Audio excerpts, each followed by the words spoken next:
Hello friends and welcome to my channel Iballdesigningdeveloper. So like you all know that in previous C++ videos we have covered up many of the things, and I hope you enjoyed all the videos which we have covered up yet in this C++ tutorial series. So we have learned about many things here. So in this video I will be telling you what is maps in C++, like if we are using maps, so we have to understand that what are maps here and how to use them in C++, how to add maps here in C++. I'll be telling you all the things about maps in this video. So I hope you'll be enjoying this video in which we will be learning that what are maps in C++ from start. So if you enjoy this video and if you understand this tutorial here, so remember to hit a like to this video, and if you're new on this channel, want to see more videos like that, so remember to subscribe, and after subscribing hit notification bell as well, so you can get the notifications of all my coming up videos which I'll be uploading on this channel. And also share this video as well so more people can understand that what are maps in C++, how to use them. And you can also check out my previous tutorial videos which I have covered up in C++. I have already made it a playlist of that in which I have just put all my videos in that, so you can just check that out and you can learn everything related to C++ if you want to. So now what we are waiting for, let's move to computer screen and let's get started. So now here we are on the computer screen, and like I've told you in the start that today in this video I will be telling you about maps in C++, that basically what are maps and how to use them here in C++. If we talk about maps, so basically a map store elements in key value pairs, which is simple, a normal thing that if we talk about maps or if we talk about the word map, so it means that the elements stored in a map is called key value and pairs. Element in a map are accessible by keys, not indexed, and each key is unique, automatically sorted in ascending order by their keys. To use a map, you have to include the map header file, include the map library, hashtag include map. So it's just normally saying that if we are using any element in map, so that are accessible by keys and you cannot use index for that, and each key is unique if you are using in a map, and automatically it is sorted in ascending order by their keys if you are using it in map. And to use a map you have to include header file, like when we were working on vector and then when we were just working with static and all that thing, so in that also we were just including a header file. So here if we want to use map, so for that as well we need to include a header file of map, like include map, normally like we have done that in vector and other thing as well which we have learned in the previous videos of C++.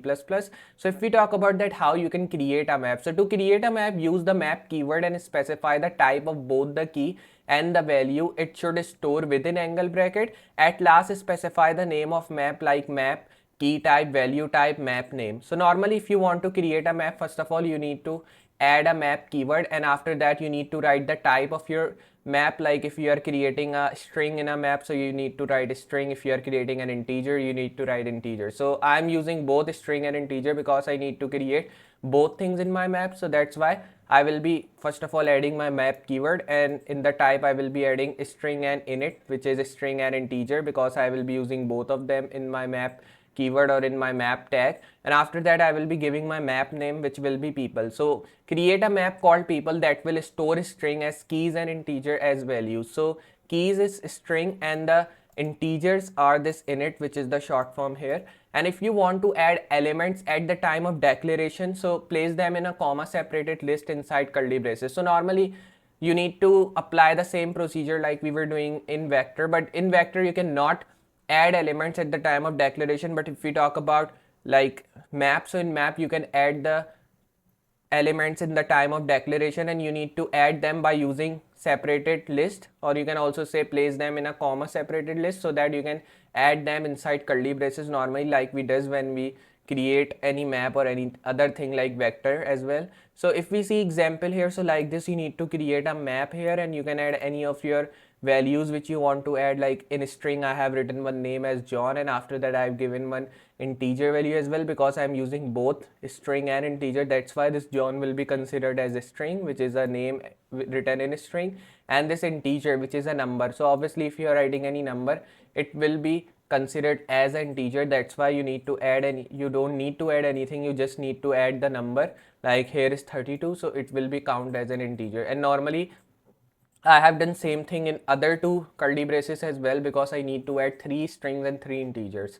If we talk about that how you can access a map, so you cannot access map elements by referring to index number like you would with arrays and vectors. Instead you can access a map element by referring to its key inside square bracket. So normally it is saying me that to access a map you cannot refer them by index number. You can do that in arrays and vector, but you cannot do it with map. So if you want to access a map or map key, so for that you need to access a map element by referring to its key, and you need to use square bracket, or you can use that thing inside square bracket so that that thing can work, and you can just access a map key or map tag which you have added in a string and integer. If we talk about like how you can also access elements with add function, so you can use this example to access element by add function, which we have used in vector and arrays as well, but not too much because that is not important. It's an optional thing. You can use it if you want to, or if you don't want to, you can also don't use it. If we talk about that, what is add function? So the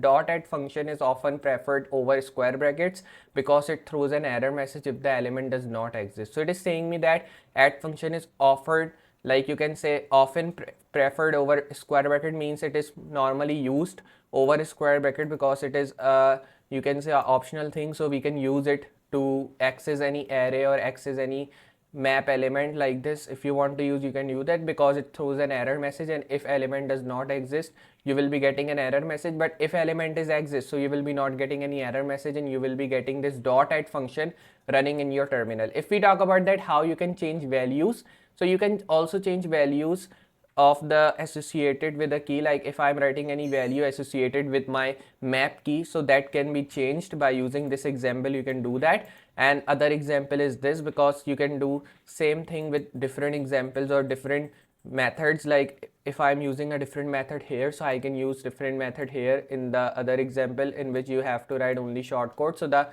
first example in which we are getting John values change into 50 instead of 32. Like after this John, which is the name in a string, after that we have get in the value 32, or you can say we have written the value 32. So if you want to change this value 32 to 50, so for that you need to change, like you have to write this tag, and I will be writing people John equal to 50, so that this 32 will be changed into 50. And when you will be running this thing, so now you will be getting the output as John 50. Like here you are getting John 32, it will be not coming because you have used this tag. That's why the output will be changed and you will be getting John is 50 like this. And here as well, same thing you have to repeat but with different code. If you talk about that, how you can add elements to, so to add the elements to a map, it is okay to use a square brackets. You can use a square bracket to add elements, and there are some other methods as well, like elements with equal keys. If you want to do, if you want to remove elements, you can use dot erase function, which we were using in array and vector as well. If we talk about how to find the size of a map, so you can use dot size function there. And if you want to check if a map is empty, you can use dot empty function like we were using in other previous things as well. If you talk about that, how you can loop through a map, so for that you need to use for loop here, or you can use for is loop, or you can use if loop. You can use different loops, but I will be prefer you to use for loop to access or to loop through a map, or loop through any other thing, loop through a vector, loop through an array. You can use for loop there because it's a really easy method, or you can say it's a really easy way to access any element or access any tag if you want to do that. So I hope you understand how we can use a map here. So now we have to understand with an practical work that if I'm doing or if I'm working with maps, so how I'm getting the output when I'm running it. So what I'm going to do is, now I will be just copying this thing here, and I will be simply going to my Google Chrome, because you were just seeing in the previous video I was just using my Replit IDE to show you all the things practically worked. So now I will be just I have opened my Replit IDE, and here I will be opening my REPL as well, which is sets in C++, because in previous video we have worked on sets. And now I will be changing this to maps here, and I will be just pressing enter to show you that how you can change the REPL. You can just change the REPL name here, and then you can work with your things. So first of all, I will be adding starting code here, and I have to also zoom in because I think you cannot get it working. I will be first of all writing here include IOStream, and after that I will be writing here hashtag include map, because we are using here the map keyword. That's why we need to add this map header file as well. And after that we need to add include namespace std, because I am not using any other thing here like array or vector, so I don't need to add their header files. Normally now I have to write init main, which is a class in which I will be writing all the things here of this map keyword, and I will be just pasting these things now. So you can just see we are getting all these things like this. And now what I'm going to do is simply I will be just moving here, and then I will be just running it. If I just show you by running, you can just see normally we are not getting anything in the output, and that is because we have not printed this map here. That's why you are not getting anything printed in the output. If I just show you here, to access a map you can use this thing, and now we have to loop through a map. So that's why we need to go in the end and we need to understand if you want to loop through a map, so how you can do that. You can use this thing. So I will be just now copying this thing here, or you can just use this thing as well to do that thing here. So I will be now just moving on to my Google Chrome here again, and I will be just pasting this thing like this. If I do that and if I return a value as 0, because it's really important to do if you are not doing that, so you will be not getting any error, but thing is that you will be confused. That's why I'm writing this return 0, so that I can understand now the value is returning a 0 here, and you can get these things printed. So if I run normally this thing here, so after running you can just see we are getting Adley is 45, Bo is 29, and John is 32 like this. So if we see here one thing, like all the things are coming in the output, but if we see one thing like this John 32 which is in first, it is coming in last. And if we talk about this Bo 29 which is in last and it is coming in second, and this Adley which is in second, it is coming at first. So why is this happening?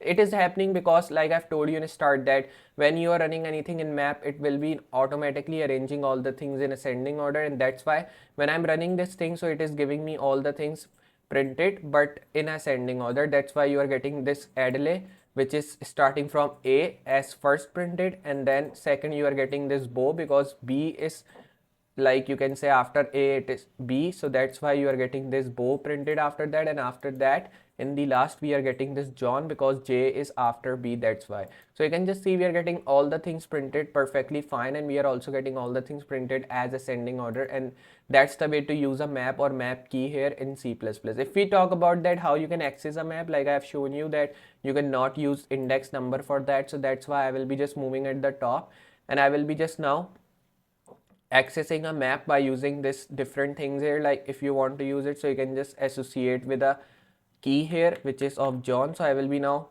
just copying like this here, and then I will be moving on to Google Chrome again, and here I will be now pasting this thing like this. And if I run it here, so if I just show you, you can just see we are getting this John, but I will be, what I'm going to do is I'll be removing this thing here so that I cannot get all these three things printed, only John printed here. If I run it, so now you can just see we are only getting John is 32 printed here, and all the other things has been not printed because we have used this John, or you can just say we have accessed this element which is the first element of a string and integer.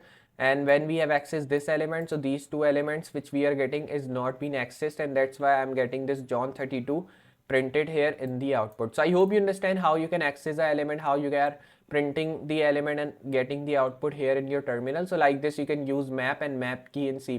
So I hope you understand what are maps in C++, how to use it, how to access a map, and basically if you want to understand that what is map key, how to associate with a value with a normal map key, so how you can do that. I hope you understand all that things in this video. So if you have understand this video and if you enjoyed that how you can use maps in C++ and how to work with them, so remember to hit a like to this video, and if you're new on this channel, want to see more videos like that, so remember to subscribe, and after subscribing hit notification bell as well, so you can get the notifications of all my coming up videos which I'll be uploading on this channel. So now I'll be just meeting you in next tutorial in C++ from start. So for today, goodbye.